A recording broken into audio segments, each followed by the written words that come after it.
Biasa. Mengenal orang lain adalah kecerdasan. Mengetahui diri sendiri adalah kebijaksanaan sejati.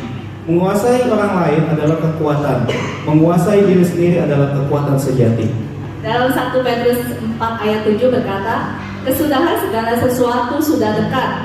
Karena itu kuasailah dirimu dan jadilah tenang, supaya kamu dapat berdoa. Karakter membuat seseorang mampu memerintah dan menguasai diri sendiri. Karakter yang kuat dan yang baik hanya terjadi karena keintiman dengan Tuhan. Saudara-saudara yang dikasih oleh Tuhan, mari siang hari ini kita beribadah bersama-sama dengan penuh sukacita, antusias bagi Tuhan kita. Selamat beribadah, Tuhan Yesus memberkati. Shalom semuanya. Shalom. Saya percaya saudara datang pada pagi hari ini pasti diberkati sama Tuhan Yesus. Amin. Mari saya undang saudara semua, siapkan hati kita, siapkan pikiran kita untuk memuji Tuhan kita, untuk menyembah Tuhan kita. Sebelum kita masuk untuk lebih dalam lagi untuk memuji Tuhan, kita berdoa dan mengucap syukur atas semua kebaikan yang Tuhan kerjakan dalam hidup kita. Mari saya undang saudara, siapkan hati kita untuk di hadapan Tuhan kita. Tuhan, kami bersyukur buat hari ini ya Bapa, karena kasih-Mu Tuhan, karena anugerah-Mu. Kami datang di hadapan Engkau Tuhan. Kami minta Engkau layakkan setiap hati dan pikiran kami Tuhan. Layakkan setiap pujian kami di hadapan Engkau ya Bapa. Biarlah Engkau yang menguduskan, menyucikan setiap hati dan pikiran kami Tuhan. Kami mau Tuhan untuk lebih lagi memuji Engkau, memuliakan nama Engkau Tuhan. Karena Engkau yang layak kami puji, Engkau yang layak kami sembah. Terima kasih Tuhan, berkati setiap jemaat-Mu yang hadir pagi hari ini Tuhan. Berkati setiap jemaat-Mu Tuhan, berkati Tuhan. Terima kasih Tuhan, kami siap Tuhan untuk masuk dalam hadirat-Mu Tuhan. Hanya di dalam nama Yesus Tuhan kami berdoa ucap syukur, haleluya, amin. Mari saudaraku, saya mau saudaraku angkat pujian ini. Karena pujian ini sangat menguatkan kita di saat kita dalam kesusahan. Karena Tuhan selalu terbukti dalam hidup kita. Terima kasih Tuhan, Engkau memulihkan setiap hati kami Bapa. Kau pulihkan aku, memandang aku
satu peringatan. Aku mau supaya kamu mengetahui, saudara-saudara, bahwa nenek moyang kita semua berada di bawah perlindungan awan, dan bahwa mereka semua telah melintasi laut untuk menjadi pengikut Musa. Mereka semua telah dibaptis dalam awan dan dalam laut. Mereka semua makan makanan rohani yang sama. Mereka minum semua minuman rohani yang sama, sebab mereka minum dari batu karang rohani yang mengikuti mereka, dan batu karang itu ialah Kristus. Tetapi sungguh pun demikian, Allah tidak berkenan kepada bagian yang terbesar dari mereka, karena mereka ditewaskan di padang gurun. Semuanya ini telah terjadi sebagai contoh baik bagi kita, untuk memperingatkan kita supaya jangan kita menginginkan hal-hal yang jahat seperti yang telah mereka perbuat, dan supaya jangan kita menjadi penyembah-penyembah berhala sama seperti beberapa orang dari mereka. Seperti ada tertulis, maka duduklah bangsa itu untuk makan dan minum, kemudian bangun dan mereka bersukaria. Janganlah kita melakukan percabulan seperti yang dilakukan oleh beberapa orang dari mereka, sehingga pada satu hari saja telah tewas 23.000 orang. Dan janganlah kita mencobai Tuhan seperti yang dilakukan oleh beberapa orang dari mereka, sehingga mereka mati di bakul tulang. Janganlah bersungut-sungut seperti yang dilakukan oleh beberapa orang dari mereka, sehingga mereka dibinasakan oleh malaikat maut. Semuanya ini telah menimpa mereka sebagai contoh dan dituliskan untuk menjadi peringatan bagi kita yang hidup pada waktu di mana zaman akhir telah tiba. Bukakan pewahyuan yang baru hari ini Tuhan, supaya kami setia sampai akhir, berhasil dalam setiap usaha kami sampai kepada kesudahannya. Kami sungguh bersyukur ya Tuhan, Kau memberi contoh, Kau memberi teladan, Kau memberikan gambaran, Kau memberikan segala sesuatu yang kami butuhkan, supaya kami hidup benar di hadapan Tuhan, supaya kami hidup suci di hadapan Tuhan, supaya hidup kami menyenangkan hati Tuhan, sehingga ibadah kami tidak sia-sia, tetapi sungguh Engkau semakin dipermuliakan dalam kehidupan setiap anak-anak-Mu. Hamba meminta pengurapan yang baru untuk setiap kami, baik hamba maupun seluruh sidang jemaat, sehingga kebenaran firman Tuhan sampai dalam hidup kita.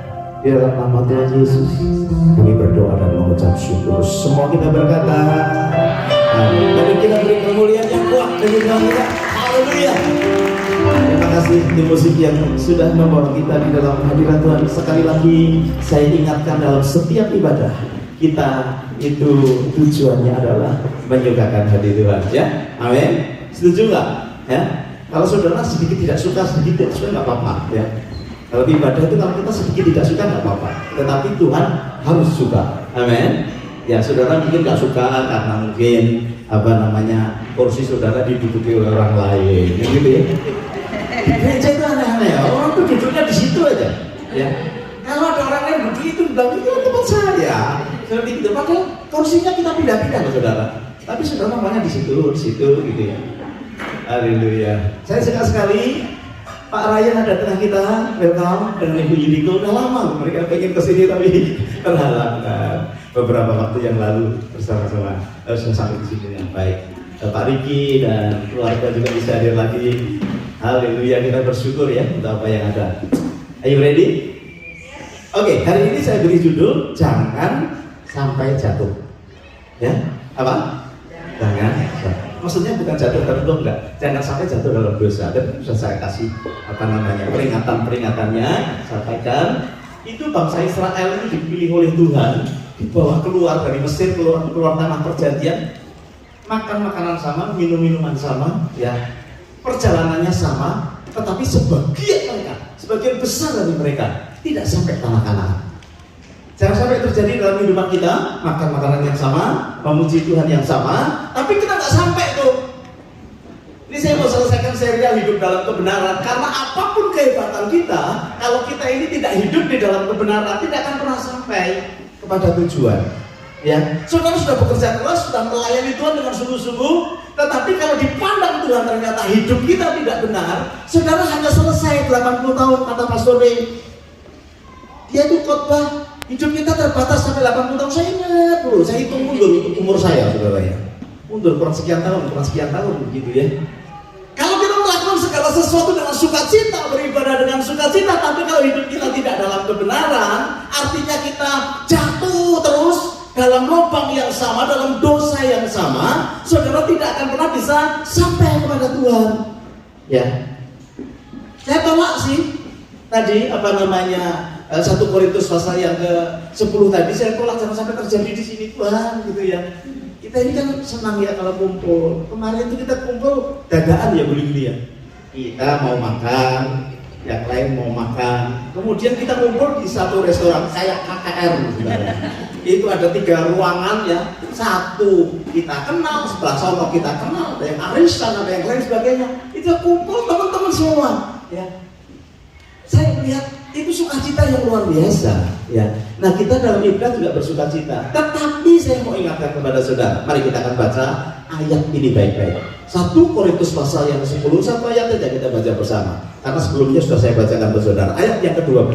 Mari kita baca 1, 2, 3. Sebab itu, siapa yang menyangka bahwa ia teguh berdiri, hati-hatilah supaya ia rasanya sudah teguh berdiri, saudara. Kata teguh berdiri ini sebetulnya dari akar kata yang bagus namanya histami, yang artinya begini, berdiri dengan menunjuk.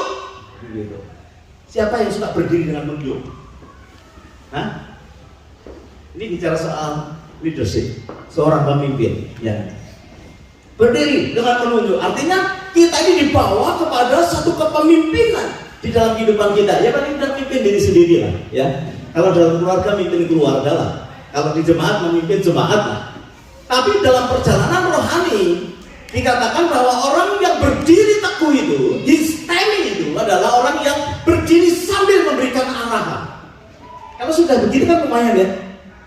Kalau hidup kita itu tidak disuruh-suruh terus itu kan sudah lumayan loh. Loh, ada orang jabatannya jadi manajer, jadi supervisor aja udah senengnya nggak karuan enggak. Ya, belum jadi owner. Udah senengnya nggak karuan. Ownernya pura-pura datang ke perusahaan itu mau ngelamar pekerjaan, supervisornya galaknya nggak karuan. Padahal dia ownernya pura-pura saja mau ngetek. Makanya hati-hati saudara, kita jadi anak Tuhan. Istemi itu ada dalam hidup kita. Ya, kalau lagi berdiri teguh dan bisa untuk menunjuk, artinya bisa menjadi satu pemimpin. Alkitab berkata, hati-hatilah, jangan jatuh. Histemi yang kedua itu artinya tambah hari itu kita tambah kepada kedudukan yang tinggi. Saudara yang dikasih Tuhan dalam melakukan sesuatu itu ada satu titik di mana tiba-tiba kita itu lepas landas. Saudara kalau kontinu ya, misalkan seperti Pak Andre dan Tasya, dia punya buka satu shop gitu ya. Pertamanya kan struggling, bangun pagi, ngitung ngitung inventory, aduh gitu ya. Tapi kalau sudah 5 tahun masih begitu terus salah. Kalau dia melakukan sesuatu kontinu, tiba-tiba dia merekrut, tiba-tiba customer kok juga datang ya, naik ya. Sampai tiba-tiba dia berkata, wih beda nih. Saya berapa tahun Pak? Sudah 4 tahun. Satu kali saya datang ke sana. Ini kita cuma setengah hari Pak. Loh kenapa? Besok kami kesenangan mohonkan dengan seluruh kalau saya rasa itu tidak terjadi pada tahun-tahun pertama. Karena stabil kan? Nah, histemi ini seperti begitu. Keadaan kita yang semakin hari semakin naik. Siapa yang saudara merasa selama mengikuti Tuhan makin hari makin naik kondisinya? Gitu ya. Yang dulu jahat jadi baik. Waduh, yang dulu kayaknya berat jadi yang dulu tidurnya susah sekarang bangunnya susah. Itu kan kondisi yang, nah itu histemi saudara. Yang ketiga, histemi itu adalah dia mulai merasa kepada satu kondisi yang nyaman dan aman. Kalau orang berkata sudah mantap nih. Nah, perjalanan rohani dalam kehidupan kita itu seperti begitu. Kalau saudara tetap saja, setia saja melakukan sesuatu, tiba-tiba saudara dalam kondisi itu, orang membutuhkan arahan saudara. Saudara merasa semakin hari semakin nyaman, ya, hidupnya semakin nyaman, dan kemudian saudara merasa bahwa, wih, ini semakin mantap nih kehidupan rohani saya. Dulu kalau ke gereja rasanya dulu tertuduh sekali gitu ya.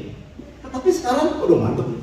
Gua udah jadi song leader, gua udah jadi song singer, gua udah melayani di sini. Ke gereja itu rasanya tidak ada beban gitu. Nah itu histemi. Alkitab berkata apa? Hati. Karena kita mudah sekali untuk jatuh dalam kondisi 3 hal ini. Dalam posisi memerintah, dalam posisi sudah mulai naik, dalam posisi sudah nyaman. Alkitab berkata hati-hati untuk kita ini supaya jangan jatuh. Maka yang tadi Alkitab berkata jangan sampai menyangka. Jangan sampai kita ini menyangka bahwa kita ini sudah berdiri teguh, Bapak Ibu. Ya. Kata menyangka itu sebetulnya juga berkata sebagai seseorang yang mempunyai satu reputasi yang sudah semakin baik. Menyangka, ya, dongeo, menyangka bahwa dia itu sudah mendapatkan sesuatu yang baik. Saudara dikasih Tuhan, mengenai jatuh atau bangun hidup kita di dalam dosa itu bukan tergantung sama Tuhan. Tuhan sudah memberikan arahan, Tuhan sudah memberikan pimpinan, Tuhan sudah memberikan aturan, Tuhan sudah menunjukkan kepada kita banyak perkara apa yang harus kita kerjakan, saudara dikasih Tuhan. Tetapi yang menjadi masalah kalau kita ini jatuh atau tidak, itu masalah kita. Bahkan kalau boleh sedikit ekstrim dikatakan Tuhan tidak bisa berbuat apa-apa.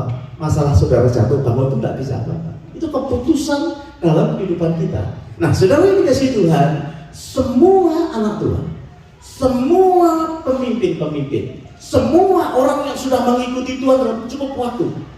Ada yang masih mengikuti Tuhan beberapa waktu. Saya rasa kita sudah cukup waktu ya. Ada yang 10 tahun, 5 tahun, 15 tahun, 20 tahun ya. Itu kita mulai secure di dalam kekristenan. Tapi perhatikan, kita ini rawan di dalam dosa, jatuh di dalam dosa. Nah, saya berharap kita mempunyai apa itu? Alarm atau warning dalam kehidupan kita, ya. Sebab jangan sampai seperti sebagian besar orang Israel yang tidak masuk dalam perjanjian. Jangan jadi kita orang-orang yang sebagian besar akhirnya kita meninggalkan Tuhan. Karena itu keputusan kita. Tuhan sudah memberikan aturannya, Tuhan sudah memberikan arahannya, Tuhan sudah memberikan didikannya. Roh Kudus dicurahkan kepada kita supaya Dia itu mengingatkan kita. Yang pertama akan dosa, yang kedua akan hidup benar, dan yang ketiga akan penghakiman. Nah, kalau saudara dan saya itu tidak hati-hati, katakan hati-hati. Kalau nggak hati-hati bisa jatuh. Nah, mari kita akan lihat tuh kata jatuh sendiri ini bagaimana, ya. Jatuh itu dari satu akar kata yang disebut sebagai pipto, yang artinya yang pertama, saudara yang dikasihi Tuhan. Jatuh itu satu keadaan yang di tempat tinggi dan dia bisa sampai yang paling bawah. Tuhan berkata begini, ada yang terdahulu menjadi terkemudian, yang terkemudian. Nah, ini tidak langsung blak, saudara. Ini proses. Proses apa? Proses kita tidak hati-hati. Nah, kalau saudara tidak hati-hati itu bisa gitu tuh, bluk. Bukan aku, saudara, aku sudah melayani gini tiba-tiba saya mati masuk neraka, dia mati masuk neraka. Enggak begitu, itu proses kehidupan kita. Saudara sekarang mencapai di depan nih, saudara memimpin, sedang menunjuk-nunjuk, sedang mengarahkan. Saudara posisi di atas, saudara posisi aman. Tetapi kalau tidak hati-hati tiba-tiba bluk turun ke bawah. Ada yang punya pengalaman kayak begitu? Karena nggak hati-hati, dosa itu tiba-tiba mengambil habis apa yang sudah kita usahakan. Nah, saudara yang dikasih Tuhan, kita gagal untuk menjadi teladan, gitu. Semua kita itu diproses Tuhan supaya bisa ditiru sama orang lain. Gak usah jauh-jauh, ditiru sama anakmu. Makanya saya sarankan kepada saudara, ambillah waktu-waktu yang serius dengan Tuhan. Kalau bisa sampai tanpa kau ketahui, suamimu melihat kamu berdoa. Tanpa kamu ketahui, istrimu melihat kamu sedang berteriak kepada Tuhan. Tanpa kita ketahui, kalau anak kita sedang melihat papa mamanya giat dalam melayani. Tanpa kamu ketahui, orang-orang di sekitar saudara sedang melakukan sesuatu yang baik bagi pemulihan nama Tuhan. Gitu ya. Saudara kayaknya nggak senang. Saudara nggak senang kalau saudara lagi berdoa kemudian ketahuan petaka basah kepada istrimu, atau saudara malu.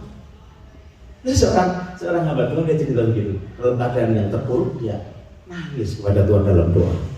Ya. Kemudian istrinya berkata, "Yang aku nggak pernah lo melihat kamu doa sampai kayak begitu." Gitu. Nangis dia, kan tersesat. Saya bilang kepada istrinya, "Nggak usah diatain gitu. Kalau dia lagi berdoa nangis, bilang asuransinya udah dibayar belum?" Ya, Bapak Ibu yang dikasih Tuhan. Sampai kita ketahuan orang di sekeliling kita sedang menyembah kepada Tuhan. Ya. Itu yang pertama, arti kata pipto. Yang kedua, saudara, sebetulnya jatuh itu adalah jatuh dalam penghakiman dan dalam penghukuman manusia. Saya memberitahu di sekeliling kita yang masih disebut manusia, itu sukanya menghakimi. Amin. Salah terus. Bahkan tidak hanya menghakimi, tapi juga menghukum kita. Ya, itu sebabnya saudara yang dikasih Tuhan, hiduplah hati-hati supaya tidak jatuh dalam penghakiman. Bagus loh ini saudara. Ini nasihat Paulus kepada Korintus yang luar biasa, karena jemaat Korintus itu terkenal sebagai jemaat yang cukup maju di dalam rohani. Hati-hati, jangan kamu menyangka kamu itu berdiri teguh, sebab manusia itu suka menghakimi, manusia itu suka menghukum. Itu sebabnya latih terus hidup kita. Ya, masuk di dalam penghakiman itu nggak enak. Ya itu banyak kan? Kita itu kalau judgment itu kan tidak enak. Saya berharap kita tidak saling ngejudge, saudara. Saya berharap kita tidak saling menghakimi satu dengan yang nggak enak. Dihakimi itu nggak enak. Ya, yang hanya dikarenakan asumsi. Itu sebabnya mari kita latih diri kita untuk melakukan sesuatu untuk menguasai diri. Ya, jadi harus ada sesuatu yang menjadi semakin hari semakin mahir. Ngomong jangan sembarangan, semakin hari semakin dipinter dengan baik. Gitu. Sebab salah ngomong, langsung 2 tahun penjara. Kan dipelintir. Nah yang melintir berapa tahun penjara? Belum keluar sekarang, saudara. Salah ngomong. Makanya kalau sudah berdiri dan bisa menunjuk, artinya sudah bisa menjadi pemimpin, kita sungguh-sungguh minta kepada Tuhan tolong, gitu ya. Karena Roh Kudus itu akan menolong kita untuk hidup di dalam kebenaran. Nah, saudara dikasih Tuhan. Hari yang ketiga, arti kata pipto, jatuh itu artinya jatuh dan takluk dari tipu daya iblis. Nah, saudara, kapan sih manusia itu bisa tertipu? Manusia itu bisa tertipu ketika dia tidak tahu apa yang dia ketahui, nggak tahu banyak. Makanya kalau kita tidak mau ditipu sama si iblis itu, harus tahu banyak firman Tuhan. Ya toh, Tuhan Yesus itu sama dicobai kayak kita. Dia sudah di tempat yang tinggi karena Tuhan berkata, "Inilah anakku yang kukasihi, kepadanya lah aku berkenan." Ya toh, dia sudah mengalami satu kehidupan yang luar biasa posisi, tapi masih dicobai oleh iblis. Sebetulnya iblis itu kalau mencobai manusia itu hanya ingin tahu apa yang ada di dalam hati manusia. Sebetulnya itu, karena kita ini sudah declare lebih dari pemenang, nggak bisa apa-apa. Cuma kalau dia mencobai, itu sebetulnya dia ingin tahu yang dalam hatimu itu apa, Santoso. Ketika kita dicobai, Alkitab berkata bangsa Israel bersungut-sungut. Nah kemudian iblisnya berkata, sambil goyang-goyang ada itunya. Maksudnya itu kan dia sudah nggak bisa apa-apa. Seperti singa yang berjalan berkeliling mengaum-ngaum, nggak bisa. Sampai ke gigit pun juga nggak sakit, geli gitu. Karena singa ompong kan. Tetapi dia itu mencoba supaya kita ini ketahuan yang dalam hidup kita ini apa. Makanya Tuhan Yesus berkata, setiap kali ada pencobaan kita harus berkata ada tertulis. Firman Tuhan berkata seperti begini. Nah kita kalau dicobai ada tertulis. di majalah Kartini. Nah, ada tertulis di Kopingho. Masih ada? Saudara, zamannya kayaknya saudara jauh dari kita. Itu kalau Kopingho kita bisa rebutan gitu. Nggak tahu juga ya, generasi second generation yang mau bikin Shine Kopin gitu ya, yang memperjuangkan second generation untuk supaya tidak tahu Kopingho tapi tahu dia Tuhan. Bapak Ibu yang dikasihi Tuhan, ada tertulis, itu sebabnya kita harus mahir. Saya anjurkan saudara satu hari pick satu ayat firman Tuhan gitu ya, satu dibaca gitu. Saya bikin kopi dibaca, saya bekerja dibaca, satu hari satu aja. Nanti saudara kalau dicobai, saudara bisa berkata begini, ada tertulis di mana firman Tuhan, kapan? Waktu saya baca, waktu saya bikin kopi, setan lari gitu, pergi. Karena dia hanya bisa mencobai hidup kita. Nah saudara yang dikasih Tuhan, Pipto itu artinya jatuh dan takluk karena apa? Nggak punya pengetahuan. Akhirnya hidupnya dikuasai sama nafsu dunia ini, hidupnya dikuasai oleh kuasa kegelapan, hidupnya dikuasai oleh si jahat itu. Itu sebabnya saudara yang dikasih Tuhan, mari kita membiasakan perenungan firman Tuhan sehingga yang ada di dalam hati kita, iblis tahu. Sekarang ini kalau iblis suruh keliling di sini dia tahu, ini lemah, yang ini gampang, yang tahu saudara. Siapa yang mau lihat iblis? Lagi berjalan di keliling saudara, iblis suka ke gereja nggak pernah ada? Suka dia, karena yang di pap-pap sana sudah ringan. Kalau di gereja ini kan berat sekali, gitu ya. Dia keliling supaya mengetahui. Dengarkan firman Tuhan begini bisa tiba-tiba melayang. Nanti tuh siang kita mau makan apa ya? Siapa ya? Siapa yang harus dimakan ya?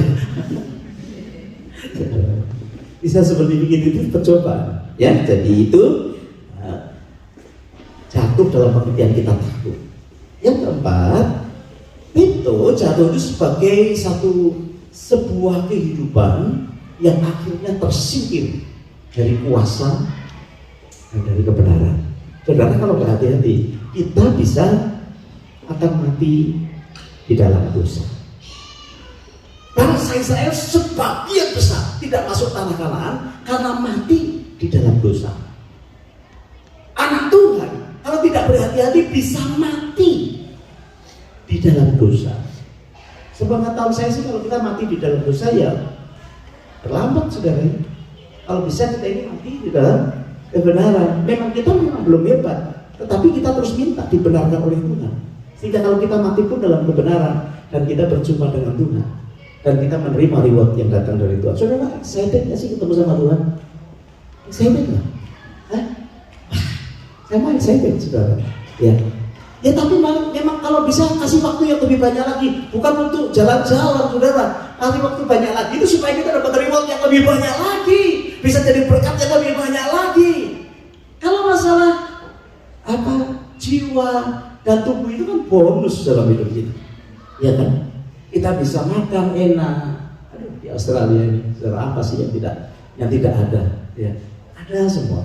Pemandangan bagus, laut, gunung, ada semua.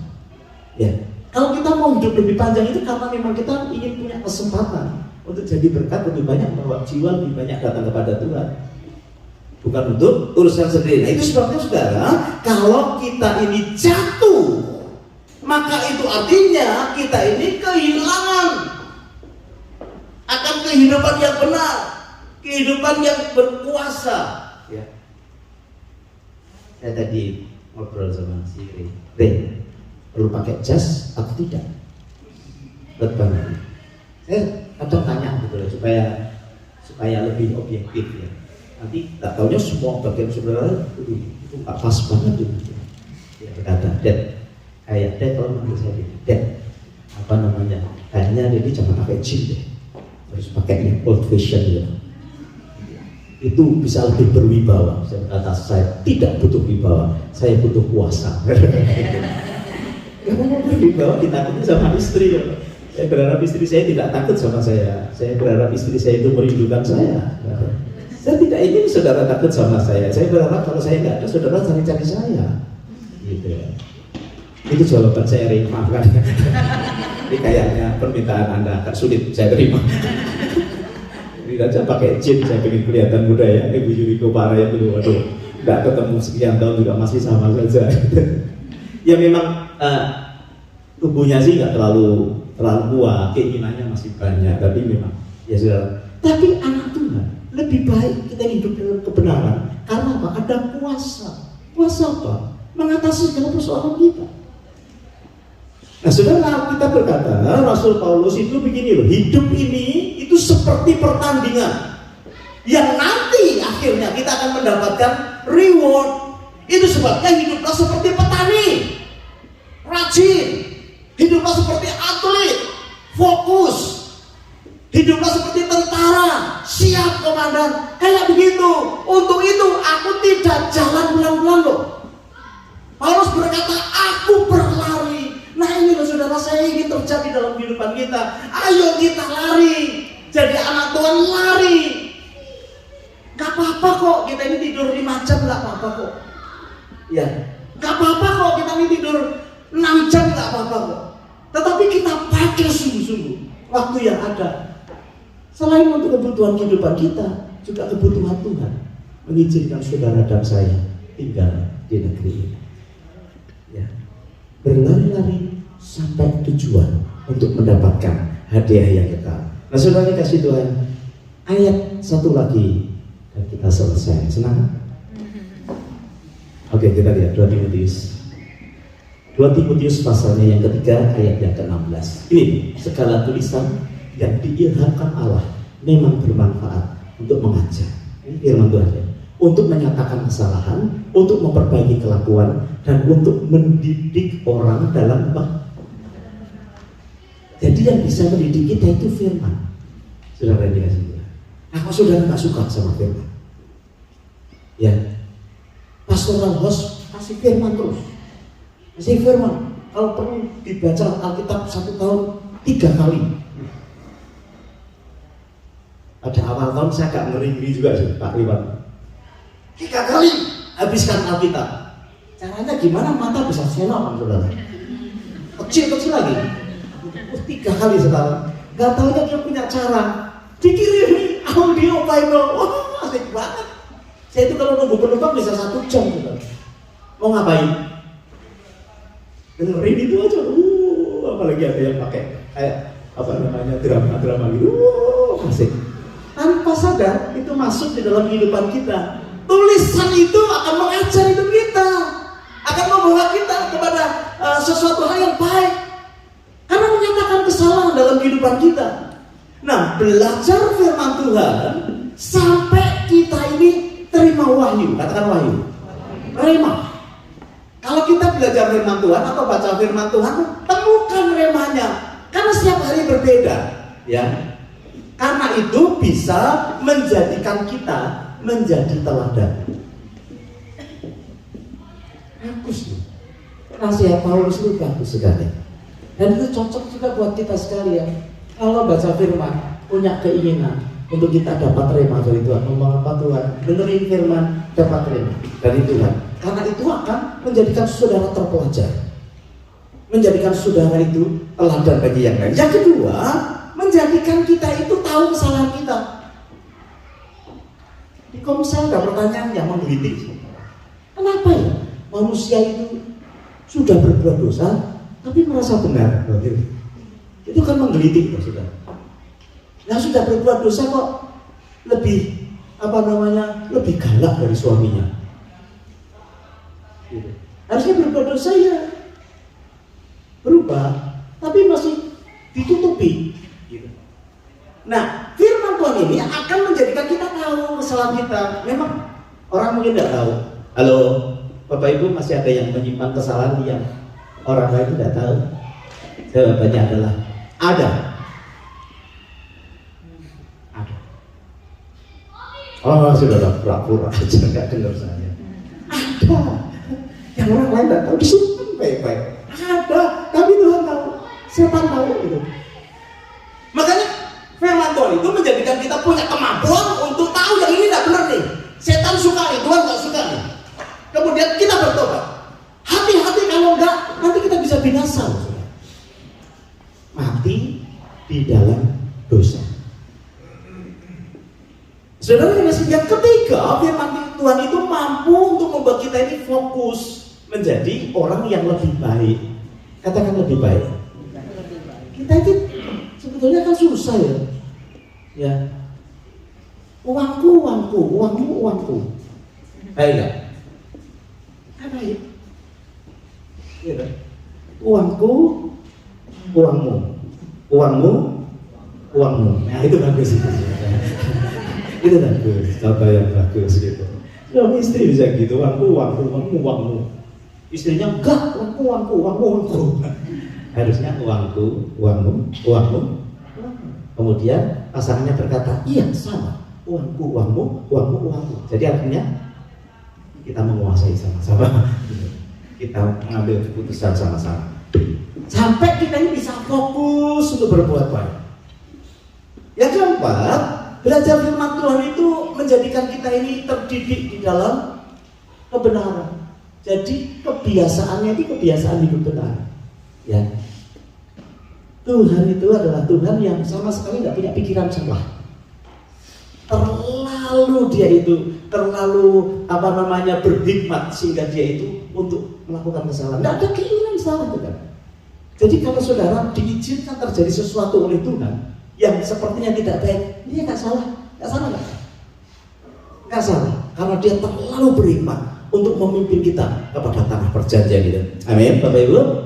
Alright, jadi orang yang beriman kepada Tuhan, orang yang berjalan bersama Tuhan, itu orang yang tidak berkata begini, ya udahlah, pokoknya kan Tuhan tahu, dia tahu kelemahanku. Itu bukan orang beriman. Orang beriman itu orang yang tahu berhati-hati hidupnya. Walaupun dia di tempat yang sudah tinggi, walaupun dia sudah punya pengalaman rohani yang banyak, walaupun dia sudah comfortable dengan keadaan yang ada. Saudara, orang yang beriman itu orang yang berhati-hati akan hidupnya. Amin. Saudara belajar sesuatu hari ini. Ya.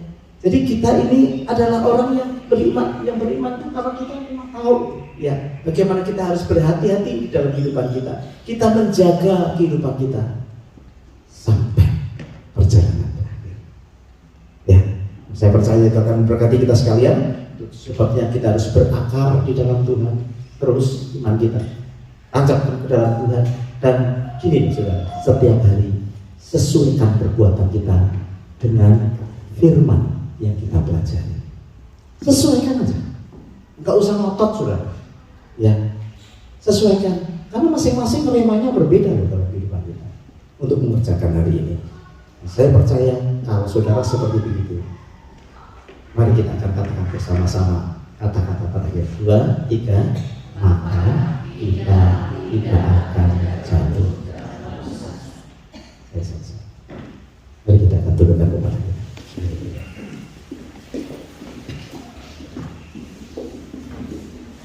Lagu tadi bagus terakhir, karena rencanamu indah bagiku. Kan nyanyikan kok saja.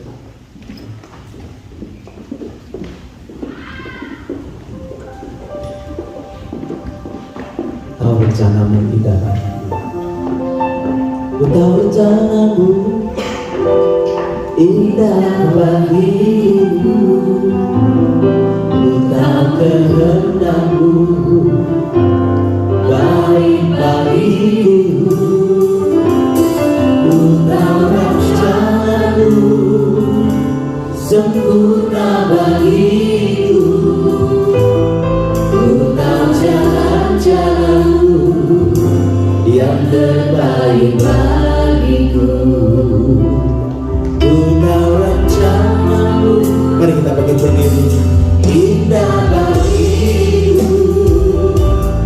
Ku tahu rencanamu baik bagiku.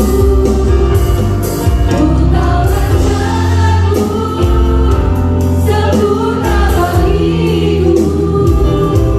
Ku tahu jalan-jalanmu yang terbaik bagiku. Ku tahu rencanamu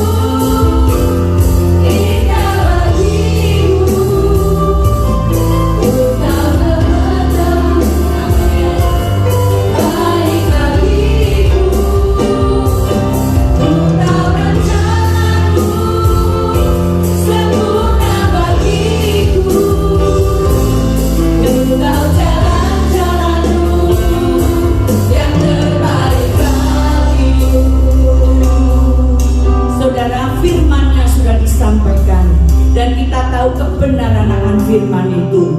Bagaimana caranya kita sehingga hidup kita tidak jatuh di dalam dosa? Jelas sekali saudara, tidak ada cara lain. Hanya satu cara, di mana kita harus mempelajari, di mana kita harus membaca akan firman-Nya, kebenaran-kebenaran firman Tuhan. Dan itu yang akan menjadi menuntun hidup kita.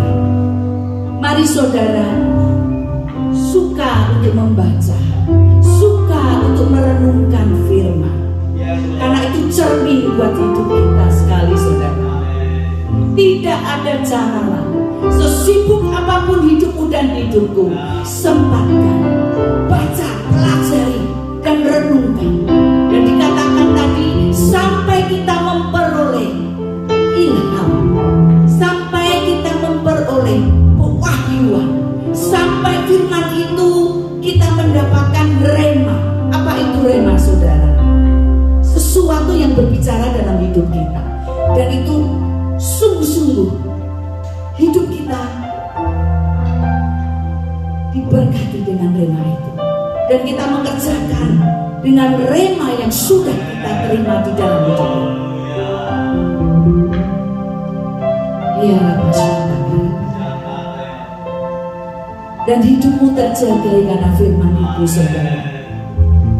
Kalau engkau ada di lingkungan yang tidak baik, kalau engkau berada di teman-teman mungkin yang engkau tahu sungguh dia jauh dari Tuhan, tetapi karena engkau penuh dengan firman, dan firman itu menjadi garam dalam hidup kita, dan firman itu bisa menerangi dan menjadi light di dalam kehidupan mereka semua.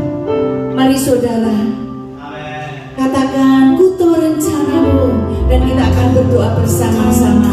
Oh haleluya, terima kasih Tuhan. Amin. Katakan, ku tahu rencanamu yang terbaik Tuhan. Haleluya. Ku tahu rencanamu indah bagiku.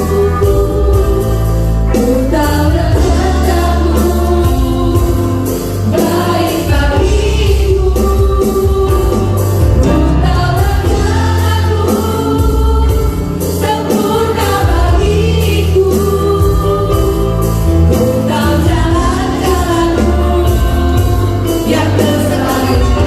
Ku tahu rencanamu, ku tahu rencanamu indah bagiku. Ku tahu kehendakmu baik bagiku, baik bagiku. Ku tahu rencanamu sempurna bagiku. Ku tahu jalan-jalanmu yang terbaik bagiku. Ku tahu jalan-jalanmu yang terbaik bagiku. Ku tahu jalan-jalanmu yang terbaik bagiku. Terima kasih Tuhan Yesus, firman-Mu sudah disampaikan, kebenaran akan firman-Mu sudah disampaikan ya Tuhan. Dan ajari kami memiliki roh yang taat kepada Tuhan, dan memiliki roh yang takut akan Engkau Tuhan. Kami percaya rencana-Mu, jalan-jalan-Mu itu indah buat setiap kami Tuhan. Kami yang membuat seringkali Tuhan tertunda akan rencana-Mu dalam hidup kami. Mulai pagi hari ini Tuhan, Engkau melihat setiap kerinduan hati kami ya Tuhan Yesus. Biarlah kesukaan kami Tuhan Kau rubah menjadi kesukaan yang apa Tuhan mau. Oh setia di dalam firman-Mu, setia di dalam menjalani akan Engkau Tuhan. Terima kasih Kau memberkati seluruh sidang jemaat-Mu Tuhan yang sudah mendengarkan firman-Mu. Tidak hanya berhenti sampai di sini Tuhan, tetapi siap untuk mengerjakan dan melakukan. Kami sehari juga memberkati hamba-Mu Bapak Gembala ya Tuhan, Pak Petrus. Biar semakin Kau bukakan rahasia-rahasia firman, hikmat marifat Kau tambah-tambahkan dalam hidupnya. Terima kasih Tuhan Yesus. Kami bersyukur untuk pagi hari ini. Firman-Mu itu ya dan amin. Semua berkata amin, amin. Silakan duduk saudara.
Kami tahu Kau sedang terus berbicara di dalam kehidupan kami untuk menjadikan hidup kami semakin lebih baik.